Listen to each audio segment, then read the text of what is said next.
Oh my God, guys, I've got some really exciting news for you. We have taken the plunge. After years of dreaming about it, mulling it over, saying shall we, shan't we, and searching high and low, we finally did it. We have bought a home in Cape Town, South Africa. Yes, that's right. These two Brits have officially invested in a little slice of paradise at the very tip of the African continent. We're putting down roots in one of the most beautiful, vibrant, and exciting cities in the world, and a place that we will be really excited to call home. I know we could have never predicted where life would take us, but Cape Town has truly swept us off our feet over the years, and we could no longer resist its charms. After unsuccessful attempts last year, months of research, and a whole lot of perseverance, the stars aligned and we found our perfect little home in Cape Town. The one that has all the amenities, is in the right place, has the right vibe, and checked most of the boxes on our wish list. So how did we go from tourists to being homeowners? And what is the property process purchase like in South Africa? And why on earth did we decide to buy rather than continue renting every time we went to South Africa? Well, grab your sundowners and your snacks. I'm going to give you all the juicy behind the scenes details coming up in this week's blog. This is our story of buying a home in Cape Town as foreigners. And I'm going to share with you the good, the bad, and the wildly unexpected. So let's get started. Hi, we're James and Rob, and this is our dog Oscar. We love travel in all its forms, so join us on our next adventure as we head out on the road again. James and I love traveling. We've visited many different parts of the world, and we very rarely go back to the same place twice. But there's one big exception with that, and that is Cape Town, and next year's trip will be our 10th time of visiting there.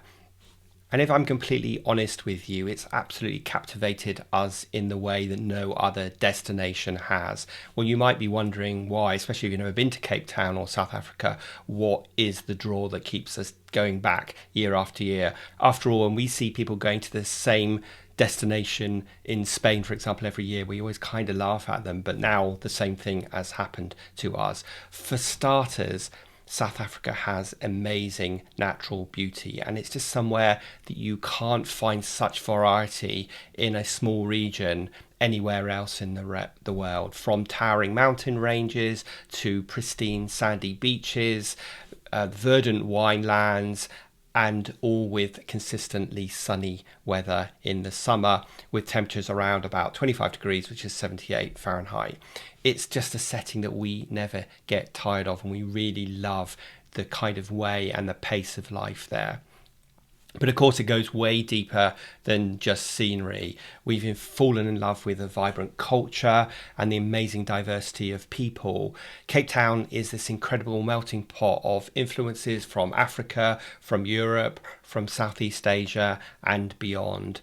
And you can experience this in the colourful neighbourhoods like Bo-Kaap, the eclectic art and the music scene, and of course, especially Cape Town's world-class culinary offerings. Honestly, the city's food and wine is not only mind-blowingly good, consistently good, but also super cost-effective, especially for people from Europe or people from North America. We always get that innate sense of adventure when we arrive in South Africa. In Cape Town, life isn't just lived, it's enthusiastically embraced. Because of the summer weather, it's a really outdoor culture which we really enjoy, and not something that we particularly get in the UK. You can go hiking in Lion's Head or up Table Mountain. You can get the amazing sunsets from Sea Point. You can enjoy a beach braai, or you can while away the afternoon at a wine farm. It's all about being outdoors and being active and being present and living your best life.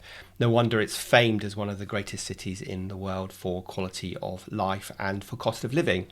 Now, at this point, I need to address the elephant in the room, and the question that I always get asked when I tell people I spend time in South Africa, and their first question is always, yes, Rob, but is it safe? Look, it would be naive of me to say that crime isn't an issue in South Africa and also in Cape Town, as it can be in many big urban areas, and precautions are essential just like they are anywhere. However, in the many years of us visiting Cape Town and travelling around the rest of Africa, we've never once felt unsafe. Of course, you need to stick to the common sense rules like avoiding isolated areas. I wouldn't particularly walk around on my own at night, but I jump into an Uber. But during the day, we walk everywhere. We dine out at all hours, and we've forged so many amazing connections with locals and friends who spend their winters over there. At the end of the day, Cape Town is an incredibly warm, welcoming, and vibrant city that symbolises the best of the Rainbow Nation's diversity and spirit. Those are the qualities that keep us going back year after year, and now we are really excited that we're going to be able to call Cape Town our home. Now, whilst this might be a surprise to some of our regular subscribers to the channel, in fact, this has been something we've been talking about for the last few years. And when we went out last year, we spent a large part of our trip visiting apartments and visiting potential homes, which is always good fun. But we didn't find something that we really loved. And we still were kind of learning a lot about the process of buying. So, of course, as a foreigner, it makes you a little bit nervous. So we decided to put the search on pause for a little bit. This year, we went back. We weren't particularly intending to spend a lot of time viewing properties, but we got contacted by a few agents. We went to see a few properties, and we broadened our horizons outside of the original area that we were thinking about. So originally, we were thinking about buying in the vibrant De Waterkant area. And our main reason for doing that was, one, because we know the area really well, but two, because we were really concerned about the issues with load shedding, because I'll be working out there when I'm there and I need electricity for powering my computer and for the internet. And a lot of areas in De Waterkant don't suffer from load shedding. What I mean by load shedding is that typically in the summer, South Africa has power cuts 2 to 3 times a day for a couple of hours.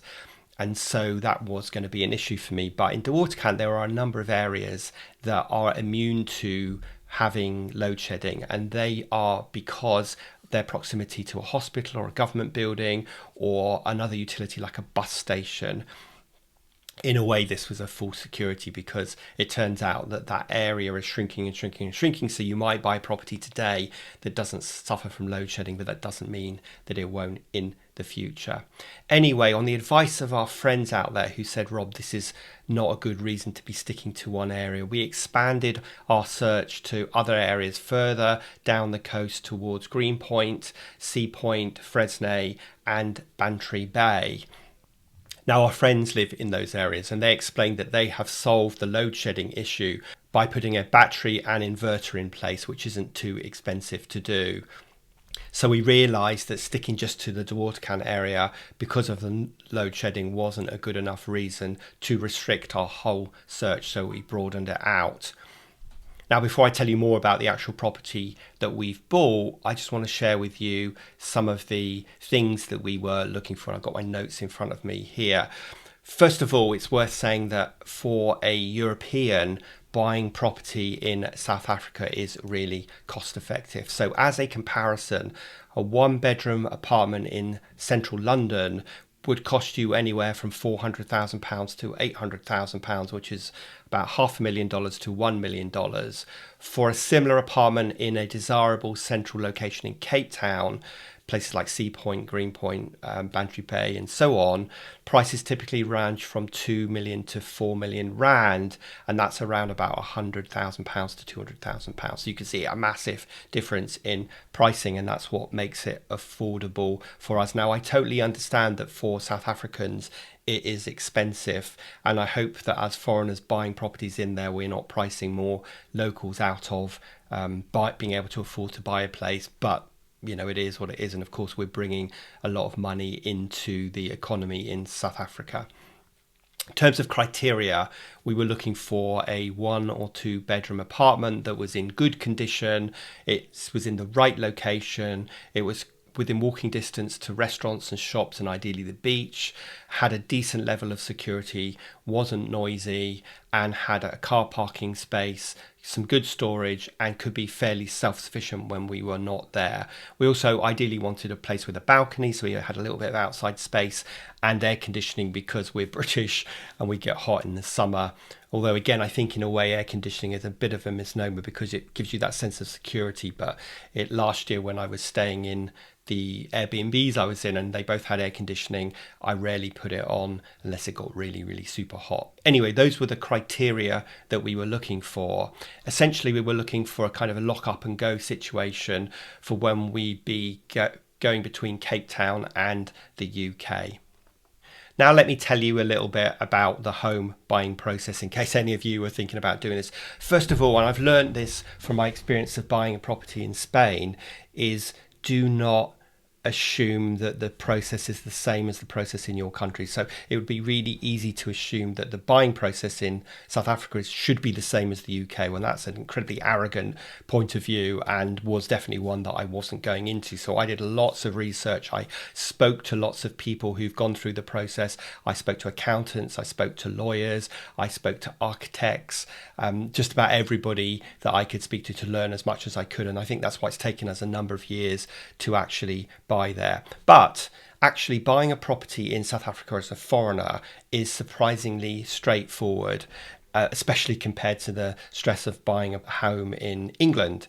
One key difference is that in South Africa, you typically have one attorney that represents both the buyer and the seller, and this makes things so much easier, communication much simpler, and it streamlines an awful lot of the paperwork. Whereas in the UK, you typically a seller has a lawyer and a buyer has a lawyer, and you're reliant on those two communicating, and it definitely slows the process down. So the first step for us was opening a non-resident bank account with one of the major African banks like FNB, which is who we chose to bank with. Now this was a little more complicated than we initially thought, because first of all, I can't open a resident bank account. It has to be a non-resident bank account, which means you're putting foreign currency into that bank account. And second of all, in order to activate the app, which is what I needed to use when I'm here in the UK, I needed a South African phone number in order to receive a text message, like an activation code. So that was a bit complicated. I ended up getting a SIM card, putting it in my phone, not buying any data on it because I didn't need any, and just receiving the text message and then taking it out again. So anyway, we managed to open the bank account, and that will be vital for obviously taking money into the account and paying for things locally from the account. And then we started looking at properties, and just like anywhere else, you see a property you like, it could be shown by a number of different agents, and then you put an offer in. And when our offer was finally accepted, what happened at first is that typical story is we saw the property, we liked it, had a few little issues. We put an offer in that was less than the asking price. The estate agent came back and said, oh, well, there's a couple of other people who are interested as well. They're putting in higher offers than you. So do you want to up your offer? And I was like, no, it will be if it's meant to be. So if someone else had put a higher offer in, let them have the property. And I was very philosophical about it like that. And I was playing a bit of hardball. Anyway, that was that. And then a week later, I get a message from the agent saying the other two buyers have disappeared and it didn't work out because they couldn't get their bond or their mortgage. I think you can get the property for this. And the price he gave me was less than we'd originally offered. So we put that offer in and the offer was accepted. So that was super exciting. And then the process of the transaction begins. And the first thing you need to do is put a 10% deposit down. So that seems pretty straightforward, right? It wasn't too much money. No, it's quite complicated. So this is where I first learned about how to get money into South Africa. So first of all, you need to use a currency exchange, obviously. Then you send your money off. It takes a couple of days to get from the UK to South Africa. Then it gets stuck with the South African National Bank or whatever it's called. They then contact the lawyer to say, what is this money for? The lawyer has to send the National Bank, the paperwork, and then it can take up to 21 days for it to be released into your client account with the lawyer. So that was a bit of a surprise.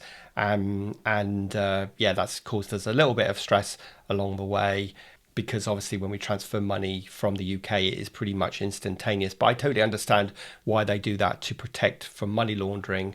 And obviously it's quite a large amount of money, but also it's quite a large amount of money to disappear into the ether for 21 days and not being quite sure where it is.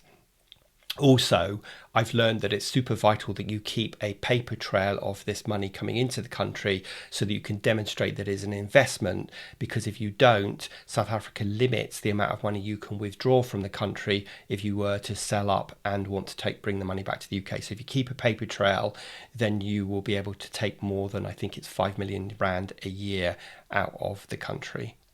So in summary, whilst obviously there are a few unique situations to buying a property as a foreigner in South Africa, we were surprised how relatively straightforward it has proved to be comparing to the experiences of England. Once you sign a contract in South Africa at the beginning of the purchase process, that's it, that's a done deal. In the UK, you exchange contracts, but the buyer can still pull out until you actually complete the sale. So it's very different from that. And having guidance from friends, from accountants, from a really good lawyer has been really, really helpful and has helped us navigate something that we've never done before and relieved a lot of the stress. So without further ado, let me tell you about the property that we have purchased in Cape Town. It's a bijou 1 bedroom, 1 bathroom property in the neighbourhood of Bantry Bay. And to be honest, I was really surprised that we were able to buy there. For those of you who don't know, Bantry Bay is quite a posh part of Cape Town, and they're usually stunningly beautiful and stunningly expensive properties. But anyway, we managed to find this 1 bedroom property, and we have a friend that lives in Bantry Bay, and he was amazed at the price and that it was available. Now, one big advantage of buying in that part of Cape Town, and this is something that no one tells you, but one big advantage is that we are protected from the wind there. And if you've ever been to Cape Town, you know, because of the topology of the mountains and the sea, it can get really windy. So people go to places like Camps Bay, and it is this beautiful kind of Miami-like area, and they fantasize about buying there. And indeed, on the days where it isn't windy there, you've got the agents out like crazy trying to get people to sign the dotted line, because to be quite honest, I'm sure someone will pick me up on this, but 80% of the time it is really windy there. And Camps Bay overlooks a beautiful beach, but a lot of the time people can't sunbathe there because it's so flipping windy. So something that people don't tell you is that make sure wherever you're buying you understand about the wind, because you might have these beautiful views, but if you can't enjoy them because it's so windy, then it kind of defeats the object. So Bantry Bay, apart from being a nice posh neighbourhood, is protected from the winds. One of the things that was really important for me is to have an area in the apartment where I could work from, because as you know, I work when I'm there, and so having a desk in a separate area and obviously good internet connection is super useful. And this apartment was kind of designed by the current owner, or the former owner, who bought it off plan, and he was able to move things around to maximize the space in the apartment. So it has a nice living area, it's got a balcony with kind of sea views, but you know, they're not hugely, you can see the sea but over the rooftops, but we're not too bothered about that. More it's just being able to open the windows, sit outside on the balcony and have that fresh air coming in.